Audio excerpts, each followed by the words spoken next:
महानगरपालिकेचे माजी आयुक्त अनिल कुमार पवार यांच्या घरात आता ईडीची छापेमारी सुरू झालेली आहे।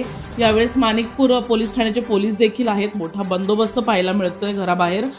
घराच्या बाहेर जे ते पोलीस तैनात झालेले आहेत, त्याचबरोबर आयुक्त हे घरातच होते, त्यांचा परिवार या ठिकाणी होता। तर कर्मचाऱ्यांना कुठेतरी याबाबत आधीच भनक लागली होती, त्यामुळे कर्मचारी या ठिकाणी कोणी उपस्थित नाहीयेत। परंतु या संपूर्ण घटनेमध्ये आता सर्च ऑपरेशन जे आहे ते सुरू झालेलं आहे। घराच्या आत जे ते ईडीचे पोलीस, त्याचबरोबर ईडीचे अधिकारी, त्याचबरोबर पोलीस हे शिरलेले आहेत। कडेकोट बंदोबस्त आहे घराच्या बाहेर आणि जोरदार सर्च ऑपरेशन जे आहे ते आता सुरू झालेलं आहे। आपण दृश्य पाहू शकता कशा प्रकारे मोठ्या प्रमाणात जे आहे ते आता सर्च ऑपरेशन या ठिकाणी सुरू झाले। अनिल कुमार पवार हे महानगरपालिकेचे आयुक्त होते, त्यामुळे जे काही भ्रष्टाचार सुरू झाले त्याचं मूळ कारण आयुक्त होते, कारण जे काही भ्रष्टाचार होत होते आयुक्तांना सगळं काही माहिती होतं। 41 इमारतींचा मुद्दा असू दे किंवा इतर मुद्दे, यामध्ये आयुक्त आता सामील असल्याचं समोर येत आहे।